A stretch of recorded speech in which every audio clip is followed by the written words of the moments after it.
look at other things. What kind of spells do you hear people wanting? Love. Money. No. Love spells. I want to tell a Cinderella story. Y'all know the story about Cinderella. Poor little Cindy, kicking in the ashes down here. The prince up here is throwing his daddy's throwing him a party. Now, think about it, folks. This is a young guy that's about to inherit a kingdom, and he can't get a date.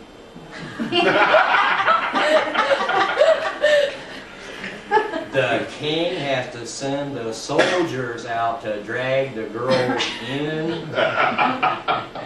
Something's wrong with this story. And then they had to use magic to get that hooked up. When is too much? When is too much of a good thing? Too much. What's the real story behind the real story? We talk about intent. I've heard people talk about love spells and stuff. I was just trying to help them out. Well, good of you. It's like, yeah, I'm going to help the little old lady across the street, whether she wants to or not. Yeah. I'm doing what's best for them. And I'm in a position to know. That's right. Just ask me, I'll tell you. I have to back up and take a look at what are my intentions. You know, am I being so magnanimous, or am I just being an egotistical prick? Yeah. I know better. I got a degree that says so. Oh yeah. It's when you start running around with them little tights with the cape flapping behind you. And you know, have you ever seen these people out there?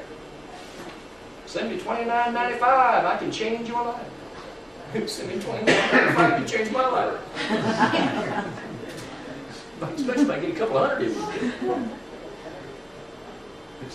I like the one where it said, send me $19.95, I'll send you a book on how to make money. And the book says you convince 3,000 other people how to make money. Other people to send you $19.95.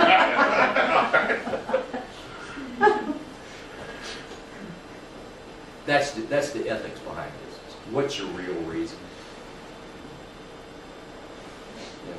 We talk about the Wiccan reed. Harm none.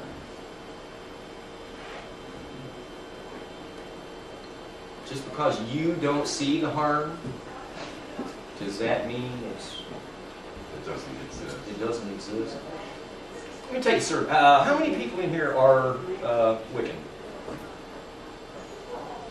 How many practice magic? How many practice magic? How often?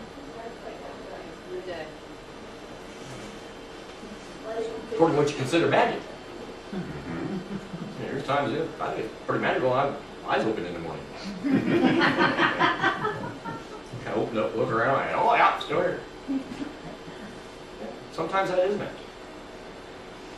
But to actually go out and consciously try to affect the changes in the world out there, who do I think I am? No. Does the rest of the world really need that much of my help all the time? Check your post office box. I doubt if the check cleared. We talk about the law of three, and I believe in your class you guys talk about the law of three, and that we don't take that literally. You goof up, it's going to come back to haunt you as many times as it absolutely can. Until you get Before you get it right. Well, now think about it. If you were teaching a class, and you're trying to get this kid to figure out 2 + 2 = 5. how long are you going to make him do that problem? Till he gets it right. Until it gets it right. Mm-hmm.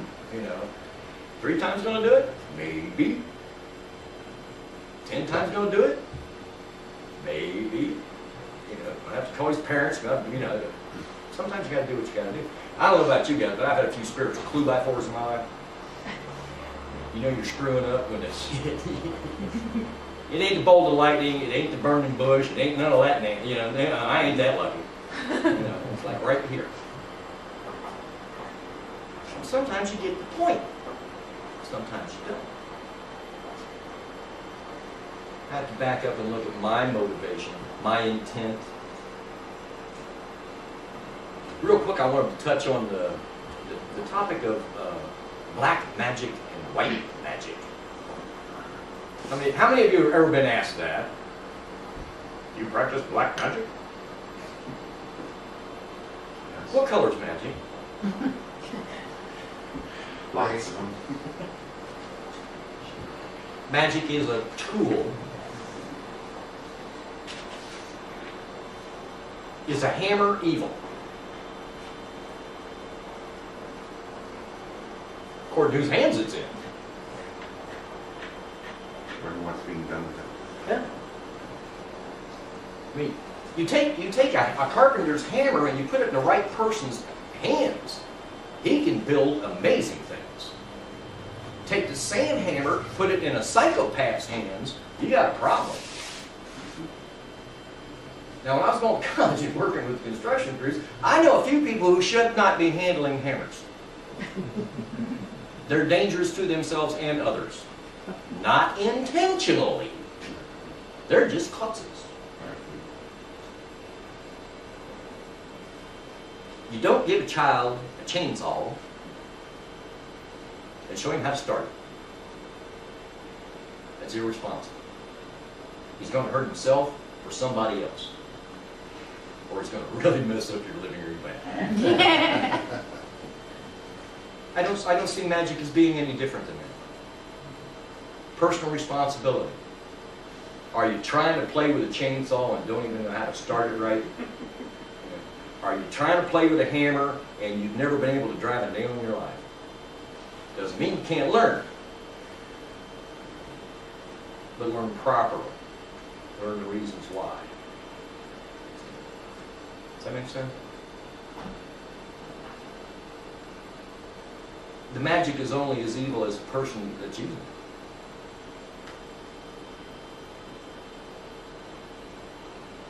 Back to a love spell. Is that causing harm? Is it tampering with somebody? Is it? It would depend on how you cast it, I guess. That would be the question I would ask. You tampering with somebody else's emotions? Yeah, let's do what the intent was. Mm-hmm. You said how you cast it. Are you asking me to elaborate? Yes, please. Oh, well, I've only ever read books so far, but if you cast a spell to draw love to you, that is not the same as casting a spell on somebody for them to love you. I can live with that. Here I am, come and find me. Yes. Yeah. Instead of Open invitation. yeah. Yeah. Yeah. That would be one thing. Now see, I would call it the intent is a little different.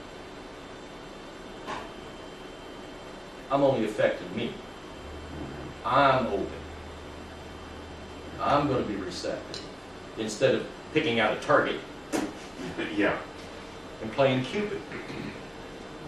I've gotten into an argument with people before this, oh, well, you know, you're not tampering, excuse me, if I go down the alley here late at night and I find a young lady that I think really, and she, you know, I'm going to force her to love me. What's that called? Right. Where I come from. And I really don't see this kind of love spells as being any different. I've been argued with before, that's my opinion.